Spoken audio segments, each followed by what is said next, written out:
श्री शिवाय नमस्तुभ्यं। जय माता दी। 18 अक्टूबर 2025 को है धनतेरस। तो आइए जानते हैं 13 दीपक कब, कहां और कैसे किस स्वरूप में लगाना चाहिए। साथ ही ये दीपक घी के होने चाहिए या फिर तेल के होने चाहिए और कहां पर हमें लंबी बाती यूज करनी है, कहां पर गोल बत्ती। सबसे पहले हम प्रदोष काल का समय जानेंगे। शाम को 5:48 से 8:20 तक के आसपास का जो समय है वो प्रदोष काल का समय रहता है। अगर आप इसमें दीप दान करते हैं, इस दिन धन्वंतरी भगवान की पूजा का विधान है। साथ के साथ ऐसी भी मान्यता है कुबेर भगवान और माता लक्ष्मी का अगर साथ साथ पूजन किया जाए तो घर में अन्न और धन के भंडार बढ़ जाते हैं। दूसरा पूजा का मुहूर्त 7:16 से लेकर 8:20 तक हो रहा है। आपको बता दें यहाँ पर ये मुहूर्त है, इनमें आप पूजा अच्छे से कर सकते हैं। शास्त्रों में धनतेरस के दिन 13 दीपक का दान करने का चलन बताया गया है, तो इसलिए आपको 13 दीपक का दान करना चाहिए। वहीं नरक चौदस के दिन शास्त्रों में आपको 14 दीपक दान करने की महत्वता है। साथ ही इस दिन कई लोग यम का भी दीप दान करते हैं। दीपावली का जो दिन होता है उस दिन 108 या फिर 51 की संख्या में दीप दान किया जाए तो बहुत ही शुभ परिणाम होता है। गोवर्धन पूजा के लिए शास्त्रों में लिखा गया है उस दिन तो 5, 7 या फिर 11 विषम संख्या में दीप दान करना शुभ होता है। वहीं भाई दूज के दिन जो है आप 4 मुख वाली बत्ती का दीपक बनाकर दान करने से, हालांकि ये सब अपनी क्षमता और सामर्थ्य शक्ति के अनुसार होता है। आपके यहाँ क्या होता है क्या नहीं होता है उस हिसाब से करें। सबसे पहले हम यहाँ पर धनतेरस की बात करते हैं। शनिवार होने के कारण ये बहुत ही श्रेष्ठ दिन है। सरसों का तेल आज आप खरीद कर रख लें। आपको शनिवार के दिन सरसों का तेल नहीं खरीदना है। शुभ दिन में शुभ चीजें ही खरीदनी चाहिए। आप सभी को बत्तियां कौन सी रखनी है, दीपदान का शास्त्रों में वर्णन मिलता है। लंबी या गोल बाती का कोई भी इस तरीके का विधान नहीं है। सामान्य तौर पर अगर आपको बताएं तो दीप दान को ही महत्वता दें। गोल या लंबी बाती ये आपकी स्वेच्छा पर ही आधारित है। लंबी बाती जो है आपको पता ही है पितरों के निमित्त लगाई जाती है, लक्ष्मी माता के निमित्त लगाई जाती है। वहीं गोल बाती का शास्त्रों में देवताओं के निमित्त प्रावधान है। संभव हो तो देवताओं के लिए गोल बत्ती लगाएं और माँ भगवती माँ लक्ष्मी ही है, उनके लिए आप लंबी बाती का प्रयोग कर सकते हैं। अब हम यहाँ पर बात करते हैं घी या फिर तेल की। तो शास्त्रों में कहा गया है घी का अगर दीपदान करते हैं तो शास्त्रों में लिखा है कि आपके घर में रिद्धि सिद्धि और वंश वृद्धि,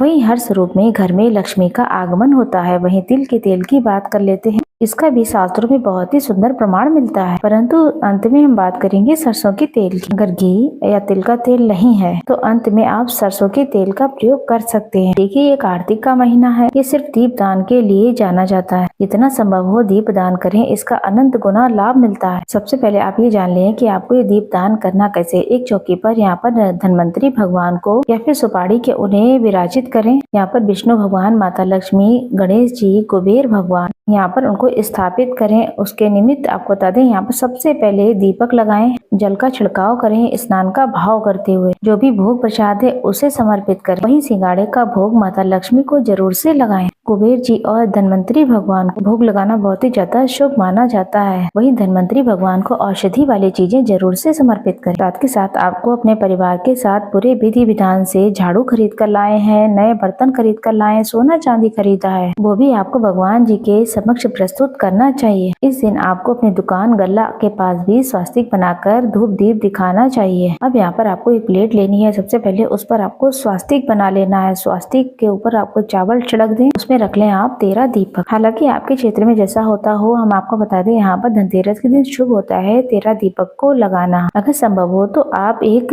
चौमुखा दीपक लगाएं, अगर नहीं है तो आप नरक चौदस वाले दिन ही लगाएं, दीपक लगाएं। और उस समय आप अपने मोबाइल में या फिर किसी भी तरीके से टेप रिकॉर्डिंग में आप महालक्ष्मी मंत्रों का जाप करते रहे निरंतर, या फिर महामृत्युंजय मंत्र या फिर माता लक्ष्मी के किसी भी मंत्र का स्वयं उच्चारण कर सकते हैं तो स्वयं करें। 13 दीपक को सुंदर भाव से प्रज्वलित कर लीजिए। जब दीपक प्रज्वलित करें तो उसमें थोड़ा सा अक्षत का छिड़काव जरूर करें। थोड़ी थोड़ी इसमें खील भी, बतासे जो भी हो, भोग प्रसाद हो वो भी समर्पित करें। घंटी बजा करके अपने मंदिर में सभी देवी देवता जो विराजित हैं उनकी आरती कर लीजिए। इसके बाद इन दीपकों की रोशनी पूरे घर में करिए, अपनी तिजोरी के स्थान पर करिए। सबसे पहले आपने जो दीपक दीपक प्रज्वलित करना है तो वो आप अपने घर के मंदिर में रखेंगे, यहाँ पर अपने इष्ट देवता देवी देवताओं का ध्यान करते हुए। दूसरा दीपक लेकर जाएं अपने घर की रसोई में। तीसरा दीपक आपको अपने घर की तुलसी में लगाना है। चौथा दीपक आप आकाश की तरफ अपने हाथ में दीपक लेकर आकाश दीप को प्रज्वलित करना है। पांचवा दीपक आपको अपने घर के दरवाजे पर रखना है। छठा दीपक आपको शिव मंदिर में रखना है। नौवां दीपक आपको महादेव के मंदिर में रखना है। एक दीपक अगर आपके घर के आसपास कहीं आंवले का वृक्ष है वहाँ पर लगवाएं। नौवां दीपक जो है आप पीपल के पेड़ के नीचे लगा दें। 10वां दीपक आपको चौराहे पर लगा देना है। 11वां दीपक आप सभी को गौ माता विराजित है गौशाला में लगा दें। वहीं आज के दिन पवित्र नदी में भी दीपदान का प्रावधान है। अगर ऐसा संभव नहीं है तो उनका भाव करते हुए आप अपने घर के दरवाजे पर लगा दें। तो 13 दीपक आपको इस तरीके से दीपदान के रूप में करने हैं। प्रदोष व्रत कब है? प्रदोष व्रत 18 अक्टूबर दिन शनिवार के दिन है।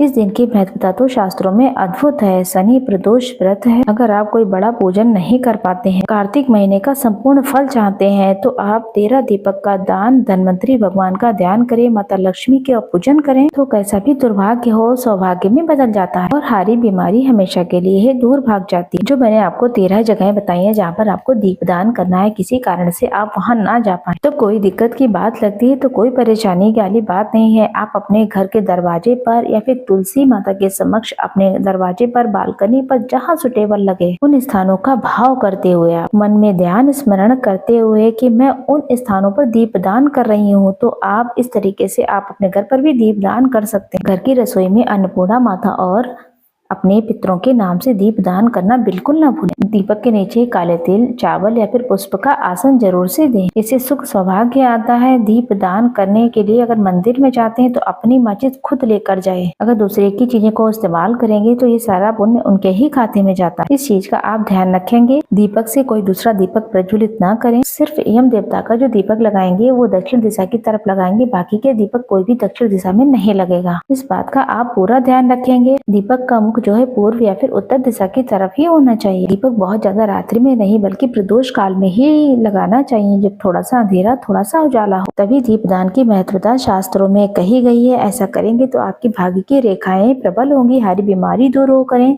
ऐसी प्रार्थना आप प्रभु से करें। अगर किसी ने भी धनतेरस यानी कि दीपावली से पहले दीपदान का ये काम कर लिया तो अपने उसने पितृ इष्ट देवी देवताओं को सभी को प्रसन्न कर लिया, ऐसा शास्त्रों में वर्णित।